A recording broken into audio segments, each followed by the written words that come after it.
Welcome to step 7 to 10 of the accounting process. So this is already the episode 8 of this particular series. So if you did not yet see the previous episodes, please go to the description because their links are found there. Don't worry because the episodes are short, and if you ever decide to see, for example, episode 1, at the end of that video, there will be a suggested video that will lead you directly to the next episode. So if you are through with the previous episodes, then let's get started.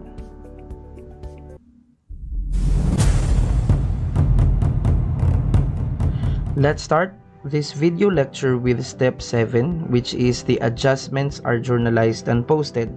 But before that, I would like to emphasize that these steps that we are to talk about will directly be applied on the only illustrative problem considered in this whole set of series.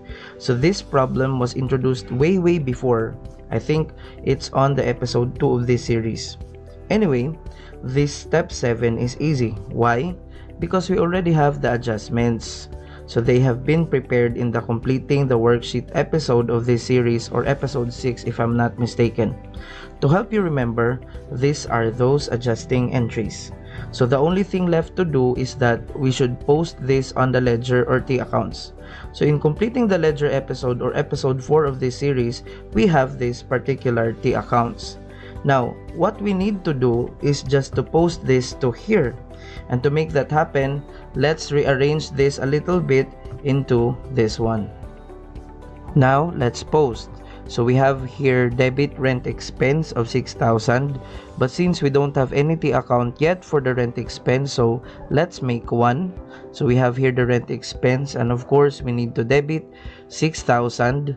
And we need to get the total of 6,000 also, because there are no other entries related to rent expense. But don't forget the credit prepaid rent. So we need to credit 6,000 here. So what will happen is the total of the prepaid rent from 15,000 will only become 9,000. Next is we have the debit supplies expense 16,500 and credit supplies of 16,500. But since we don't have any T account for supplies expense, so let's make one. So we have here the supplies expense 16,500 and the total is 16,500. And don't forget the credit supplies of 16,500. So we have here the supplies already. So you just need to credit the 16,500 and the 20,000. The previous balance minus the credit of 16,500, the supplies is now 3,500. And of course, we have the third one, the depreciation expense and the accumulated depreciation. Both has no T accounts yet. So let's make one for each of these. So we have the depreciation expense here and the accumulated depreciation here. The fourth adjusting entry is salaries expense 3,000 and salaries payable 3,000. Luckily, we already have a T account for the salaries expense. We have here the 30,000. So we're going to add the 3,000 right here and it will become 33,000. The problem is we don't have any T account for salaries payable. So let's make one. And the balance will be 3,000 credit. The fifth adjusting entry is debit accounts receivable. So there is no T account yet. So let's prepare one. So we have debit 5,000 and credit service revenues of 5,000. So we have here the service revenues already. We just have to add the 5,000. And lastly, we have debit unearned service revenues of 16,000 and credit service revenue 16,000. So we have both these accounts already.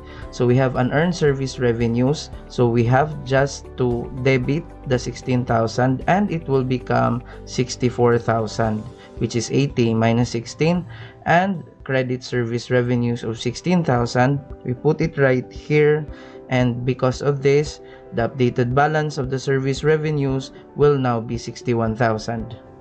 And that's it for posting adjusting entries. Now some of you will ask, what is the effect of the journalizing and posting of the adjustments? Well, to answer that, let's have the adjusted trial balance of the worksheet. So we have here the worksheet, the 5th and the 6th columns of the worksheet specifically.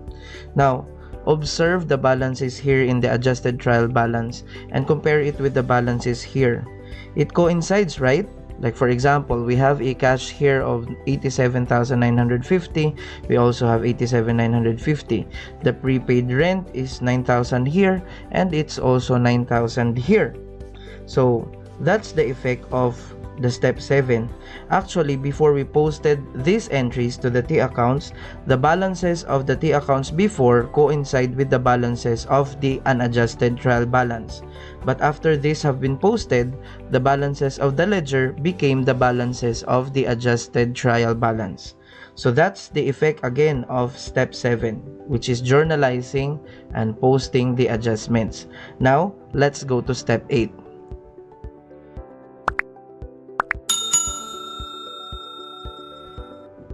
Step 8 is closing entries are journalized and posted. But before we go to the closing entries, let me tell you that there are actually 3 types of journal entries that you need to master in the accounting cycle or accounting process. So the first one, we have the journal entries from regular transactions. So we have our example right here, and these entries were extracted from the episode 3 of this series, which talked about posting journal entries to the ledger. The second set of entries, which you are familiar with, are the adjusting journal entries, which we have posted to the ledger a while ago in step 7. And the third set is the closing entries, which is composed of 4 entries. The first entry aims to close the income statement accounts with debit balances, or in simple terms, this closes the expenses of the company. But how do we close it? Since the expenses is a debit balance, we can close it or make it zero by crediting all of those expenses with a corresponding debit on the income summary account, which is a new account title again. To visualize that, let's apply it to our illustrative problem. So we have here the income statement from the previous episode. So let's get these expenses of the company. We have here the supplies expense, the salaries expense, the rent expense, depreciation expense, utilities expense, and miscellaneous expense. Let's credit all of them, and the total of this one will be debited in the income summary account, and the total is 78,533.33. So this is what the first closing entry looks like. The second entry is the opposite of the first entry. The second entry aims to close the income statement accounts with credit balances. And in our illustrative problem, we only have one account, which is the service revenue account. To close it, we are going to debit the service revenues of 61,000 with a corresponding credit to the income summary account of 61,000 also. So that's it. But before we go to the third closing entry, let's get the running balance of the income summary account. So here we have 78,533.33 debit, but we have a credit here of 61,000. So the difference is 17,533.33 debit. So is this familiar? Yes, of course. So this is the net loss right here, right? So if we analyze, the first and the second closing entries just summarizes the expenses and the revenues in one amount, which is the net income or the net loss of the company. And that net income or net loss of the company can be seen on the balance of the income summary account. The third closing entry is the closing of the income summary account balance to the capital account of the company. So in our illustrative example, we have again a debit of 17,533.33 in the income summary. So to close it and to make it zero, we have to credit the account for the same amount with a corresponding debit to the GLET's capital for 17,533.33. And that's the third closing entry. And the fourth closing entry is focused on the closing of the withdrawal account. And since in our problem, the owner withdrawn 25,000 for personal expenses, I hope you can still remember, so there is a debit balance of GLET's withdrawal for 25,000. So to close it, we need to credit it, and we have to debit the GLET's capital for 25,000. And that's it for the 4 closing entries. Others of you might ask about what is the purpose of the closing entries as a whole. So to answer that, The objective of these 4 closing entries is to close the expenses, revenues, and withdrawal accounts to the GLETS capital account, which is similar to what happened on the statement of changes in equity that we have made in the past episode. Actually, after considering these closing entries, the capital account balance or the GLETS capital here in our example will have a balance of this one, 57,466.67, but you can check that out later. So again, these are the 4 closing entries, but we are not yet through. We still need to post this to the ledger, and that's up next.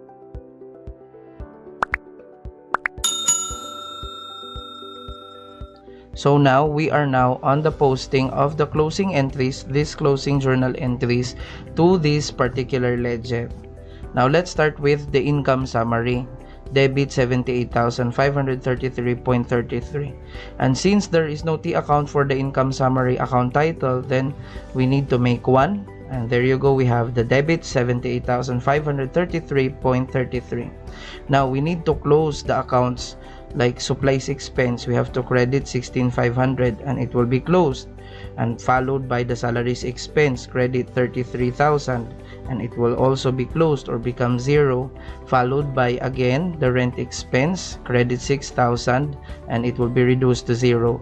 We have also the depreciation expense, we're going to reduce that also to zero, and the utilities expense, credit 19,750, so it will become zero also, and lastly the miscellaneous expense. Now let's go to the second set of closing journal entries, which service revenues debit 61,000. Now the service revenues will have a zero balance, and credit the income summary by 61,000. But before we go to the third, the income summary again, after the 2 closing entries, will have a balance of 17,533.33 on the debit. Now let's go to the third closing journal entry. So debit GLETS capital 17,533.33 and credit the income summary, and if you credit that, then the income summary will have a zero balance already. And lastly, we have the fourth, which is we're going to close the withdrawal account to the owner's equity account.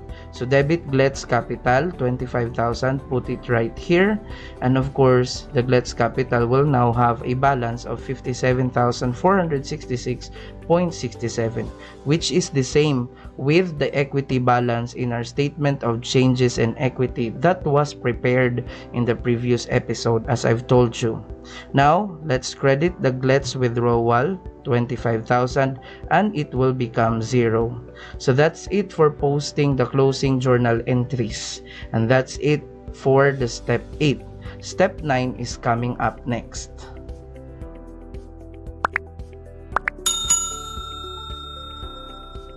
Step 9 is the preparation of the post-closing trial balance, which is just a listing of these updated balances. So to make it easier, we should eliminate those account titles with zero balances. So here you go. Now let's make the post-closing trial balance. So let's start with the company name followed by the word post-closing trial balance and the date covered. So let's start with cash. So the cash is 87,950, followed by the accounts receivable of 5,000, and then we have prepaid rent of 9,000, and then we have the supplies of 3,500, and also we have the office equipment of 30,000. However, there is an accumulated depreciation, so let's put it on the credit, 983.33, and those are the assets. Let's go to liabilities.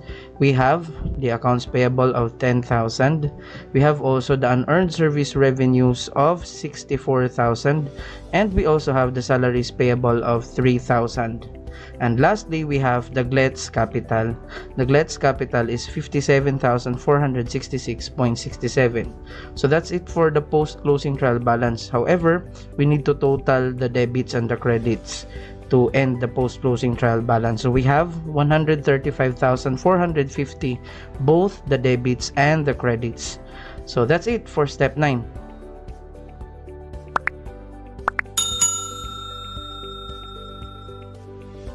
Let's go to the last step, which is all about the reversing entries. So to be direct, let's answer the question, what journal entries are to be reversed? And the answer is the adjusting entries, but not all of them. But before we go to that, here is a slide from a previous video of this series which shows the items to be adjusted and the adjusting entries.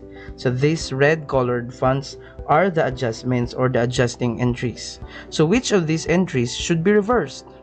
So let's start with the doubtful accounts expense. So the doubtful accounts expense should have no reversing entry or should not be reversed, as well as the depreciation. However, if we're talking about accruals, both the accrued expense and the accrued revenues must be reversed. But how do we do that? Let's just debit what was credited in here and credit what was debited in here. So it looks like this one. Sir, how about the deferrals? To cut the story short, the adjustment for deferrals under the revenue method and the expense methods are the only ones that will be reversed, and it will look like this. So, adjustments under the asset method and the liability methods shall not be reversed. Now, let's answer the question, when will you prepare the reversing entries? Reversing entries are prepared at the beginning of the next year. And that's it for step 10. However, some of you might be wondering, why do we need to make reversing entries? To answer that, let's have an illustration. And by the way, before we start, I have to tell you that preparation of reversing entries is optional. Now, let's have the illustration. This particular illustration is related to an accrued salaries expense. We have ABC company pay salaries of 50,000 per 15 days every, number 1, 20th of the month for services rendered by the employees on the 1st to 15th of every month. And the second payday is every 5th of the next month for the services rendered by the employees on the 16th to 30th or 16th to 31st of the month. Of course, the salaries of 50,000 for December 16 to 31 20x2 shall be accrued by the company on 20x2 or at year end. But since it will only be paid on January 5 20x3, which is the next year, then this will be a very good example for the use or the logic for reversing entries. Now, let's make the entries first under the assumption of without reversing entries. So since the expense was incurred on December 16 to 31, there will be an adjusting entry for the accrued expense, which is salaries expense debit 50,000 and credit 50,000 salaries payable on December 31 20x2. On January 1 20x3, there will be no entry because the assumption again is that there will be no reversing entry. So the entry on January 5 20x3 should be debit salaries payable 50,000 and credit cash 50,000. The problem with this one is this. As an accountant, I would like to make only one type of entry when paying for expenses, and that is debit expenses, credit cash. As you noticed, that didn't happen here in January 5 20x3 because the entry is debit payable. Now, what if you forgot that there is actually a payable from last year? In the real world, there are a lot of accrued expenses every year end, and because of that, you tend to forget and will likely make the default entry of debiting expense and crediting cash, which will make your entry wrong. In this case, if you forgot, instead of debiting salaries payable, you will debit salaries expense at 50,000. And if you think about it, there will be two entries of salaries expense 50,000 already. One is from 20x2 and one from here, which is wrong, which is why I prefer to have a reversing entry. Now, let's check why. Let's assume the same problem but this time with the reversing entry. So on December 31 20x2, we will have the same entry with this one. However, on January 1 20x3, we are going to reverse it. So we have debit salaries payable 50,000 and credit salaries expense 50,000. And here's the beauty of it. On January 5 20x3, You can have the standard entry without thinking about the payable in the last year. So you can debit salaries expense 50,000 and then credit cash for 50,000 also. And it would still be correct. Why? As you can see, the salaries expense should be recorded in 20x2, right? Because it was incurred in 20x2, which we did. And even if we debited salaries expense on January 5, 20x3, it is still correct. Why? Because it has been negated by your reversing entry. So your debit here has been negated by this credit right here. So that's the logic and the usefulness of preparing reversing entries. So this is the end for this video lecture. Please click like, subscribe, and hit the notification bell for more updates. Thank you.